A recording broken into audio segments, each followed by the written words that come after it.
Cuando hablamos de Halloween y de cine de terror es imposible no pensar en el subgénero slasher.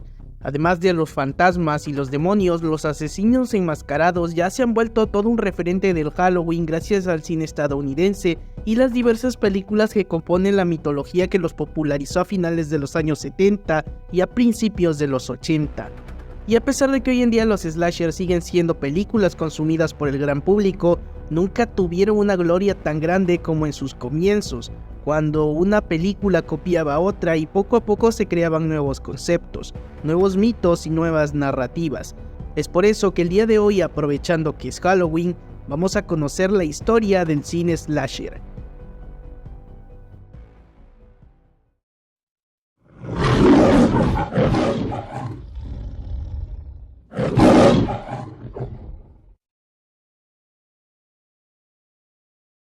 Aunque es difícil definir cuál es la primer película slasher de la historia, hay varios indicios y antecedentes que nos llevan incluso a principios del siglo XX, cuando el cine mudo comenzaba a popularizarse junto con las salas de cine. Uno de estos ejemplos es The System of Dr. Gourdon, del cineasta francés Maurice Tourneau, cinta de terror que utilizó varias escenas de violencia física para atraer al público. Sin embargo, son pocos los filmes de principios de siglo en los que podemos ver esto debido a la censura principalmente en los Estados Unidos, cuando a principios de los años 30 el código Hays le impedía a los estudios ser explícitos o abordar ciertas temáticas. Aún así, previo a la llegada del código existieron unas cuantas películas de terror que contaban la historia de asesinos enmascarados persiguiendo a personas en el campo o en escenarios victorianos. Muchos de estos personajes a menudo caracterizados por tener una enfermedad mental. Ejemplos como The Bat de 1926 o The Old Dark House de 1932 son solo algunos ejemplos del slasher primigenio. Sin embargo, en años posteriores pudimos seguir viendo películas que también sirvieron de inspiración para crear el slasher moderno. De esta lista no se escapa 13 mujeres de 1932, cinta que narra la historia de los exalumnos de una universidad que son aterrorizados por un excompañero que busca venganza por cosas del pasado y que va tachando las fotos de sus víctimas del anuario escolar, recurso que más tarde sería utilizado en películas como The Prom Night de 1980 y Graduation Day de 1981. Todas estas influencias derivan en la era temprana del slasher a principios de los años 60. La persona aventurada a desafiar la censura sería Alfred Hitchcock con Psicosis, adaptación de la novela de Robert Bloch que tomaba como inspiración los asesinatos cometidos por Ed Gein unos años atrás. Psicosis fue revolucionaria al romper paradigmas hablando de temas prohibidos en la época y mostrando escenas de asesinato y sexualidad en solo un filme. Los censores no estaban contentos con lo que estaba haciendo Hitchcock. Sin embargo, el éxito en taquilla provocó que una oleada de cintas parecidas llegaran a salas de cine. Ese mismo año, Michael Powell también dio de qué hablar con Peeping Tom, cinta narrada desde el punto de vista del asesino, que nos cuenta cómo este maníaco persigue y asesina mujeres para tomarles fotografías a sus rostros. Afortunadamente, el éxito de ambos filmes y sobre todo el de Psycho hizo que las grandes estrellas de cine se vieran interesadas por el terror, lo que a su vez provocó que estas también fueran más rentables. De esta forma llegaron cintas como Berserk de 1967 o Stray Jacket de 1964. Incluso el debut cinematográfico de Francis Ford Coppola mostraría algo similar en Demencia 13 de 1963, cinta donde una familia alojada en un castillo irlandés son asesinados uno por uno. Las películas de explotación de los años 70 y el giallo proveniente de Italia también jugaron un papel fundamental en la creación de este subgénero. Por un lado, cintas como La Masacre de Texas de 1974 jugaron con el momento social que se vivía para criticar la corrección política de la época o para hablar del choque generacional que se estaba viviendo. Usando violencia explícita y sexualidad desenfrenada, cintas de esta clase como Black Christmas pronto se convirtieron en éxitos y propuestas provenientes de Italia como el giallo tampoco pasaron desapercibidas. Dario Argento fue uno de los principales exponentes, con cintas sobre asesinos donde predominaba el erotismo y la sangre, pero también un aura sobrenatural que más tarde sería adoptada por cineastas estadounidenses. 1978 fue un año clave. Incluso podríamos fechar en ese año el nacimiento del cine slasher moderno. A principios de año, The Tollbox Murder se estrenó inspirada en la masacre de Texas. Más tarde llegó Killer's Delight, inspirada en el asesino del Zodíaco y en Ted Bundy. Sin embargo, la película que marcaría el 78 llegaría a mediados de octubre. Se trataba de Halloween, la historia de un asesino enmascarado que la noche del 31 de octubre acecha un grupo de adolescentes luego de escapar de un hospital psiquiátrico. Inspirada en la festividad ya citada y en una idea concebida como el asesino de niñeras, Halloween es considerada por muchos expertos la primer película slasher en toda regla. Dirigida por John Carpenter y escrita por él mismo y Debra Hill, la cinta terminó por juntar todos los elementos que a lo largo de medio siglo se fueron materializando, desde el asesino enmascarado hasta la violencia explícita y también el elemento sexual y ligeramente sobrenatural. La película terminó por crear una plantilla en la que varias características fueron fundamentales para películas posteriores, como por ejemplo ver el sexo o las drogas como algo que debe ser castigado, o también el personaje conocido como Final Girl, que a menudo termina siendo la protagonista mojigata, opuesta a todo el resto del reparto.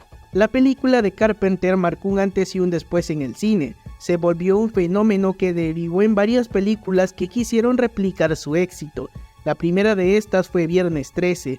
Estrenada en 1980, fue la única película desde 1978 que logró replicar el fenómeno que fue Halloween. Varias películas tomaron elementos de esta antes, sin embargo Viernes 13 llevó el slasher al siguiente nivel. Luego de que Ronald Reagan ganara las elecciones presidenciales de Estados Unidos, el conservadurismo creció a principios de los 80, lo que preocupó tanto a fanáticos como a cineastas que tenían una nueva etapa de censura para la creciente ola de películas con asesinos sanguinarios. Contrario a esto, la cinta dirigida por Sean Cunningham despertó una nueva horda de fanáticos. A diferencia de la película de Carpenter, Viernes 13 fue menos contenida con la sangre y las muertes. El sexo en esta cinta era más explícito y la brutalidad en su ejecución provocó que paralelamente a lo hecho por esta cinta, otros también quisieran copiarla. Fue gracias a los estudios independientes que el género slasher pudo crecer a gran escala. Las películas a menudo eran muy pequeñas y producidas con muy bajo presupuesto, lo que terminaba provocando que en su mayoría fueran malas películas. Contrario a eso, el público se sintió atraído por estos trabajos y muchos de ellos terminaron por volverse películas de culto. De esta manera, a principios y mediados de los 80, el slasher estaba en su época dorada. Predominaron títulos ambientados en bosques y campamentos, en los suburbios y también en escuelas y fiestas adolescentes. Títulos como My Bloody Valentine, Silent Night, Deadly Night o Sleepy Away Camp se volvieron tendencias en la época y, como no, también las secuelas de los clásicos ya establecidos, desde las múltiples Viernes 13 hasta incluso el regreso de Norman Bates como un slasher hecho y derecho en las continuaciones de Psicosis. Lamentablemente, a mitad de la década el género comenzó a ir en decadencia debido a las cientos de películas que se estrenaban al año con temática de asesino de adolescentes. La persona encargada de revitalizar el género fue Wes Craven.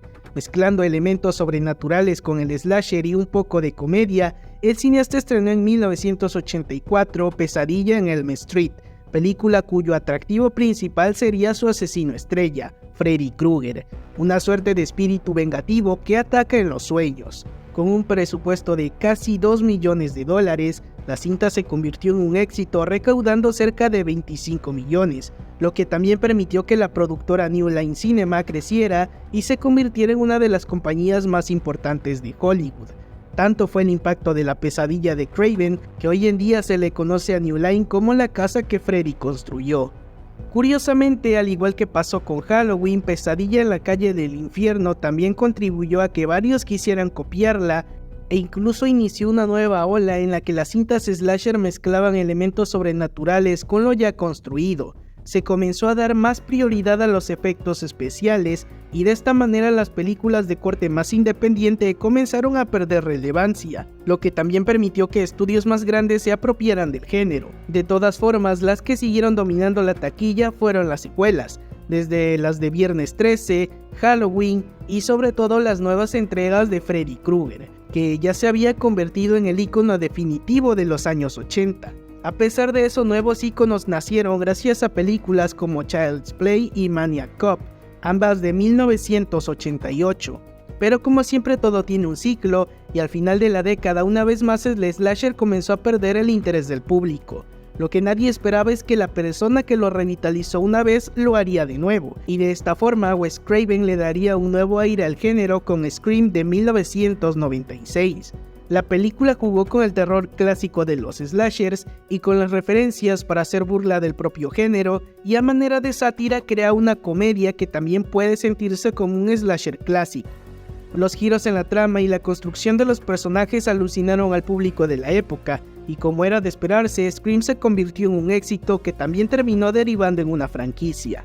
Con este nuevo resurgimiento a mediados de los 90 llegarían otras cintas que también se volvieron clásicos, como Sé lo que hiciste el verano pasado de 1997, o Destino Final, que se estrenó a principios del siglo XXI en el año 2000. Lo curioso es que a pesar de que una vez más el género se popularizó, esta nueva oleada duró un poco más debido a la variante de propuestas que llegaron, muchas de estas copiando a otras pero dándole cada quien su propio sello de identidad. Destino Final se convirtió en una franquicia, sin embargo en su año de estreno también salió American Psycho, cinta que no se centra en adolescentes pero que aún así gozó de gran éxito. No se queda atrás Jeepers Creepers de 2001, que igualmente terminó por crear a otro icono de la pantalla grande, o también Camino hacia el terror de 2003, que también derivó en varias secuelas. Aún así, a mitad de los 2000, los slasher clásicos regresaron en forma de secuelas y remakes.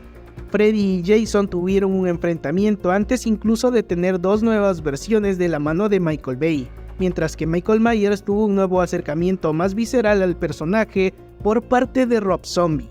Hoy en día el género sigue vivo y sigue atrayendo al público a las salas, desde la trilogía dirigida por Ty West hasta incluso el regreso de Michael Myers por parte de David Gordon Green.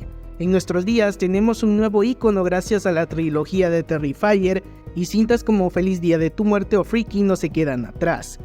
A finales de los años 70, el slasher vino para cambiar el cine de terror. Sus películas, caracterizadas por tener asesinos enmascarados, cautivaron y aterrorizaron al público por igual. Incluso hoy en día su vigencia es innegable, y si algo podemos tener seguro es que esta popularidad va a durar muchísimos años más.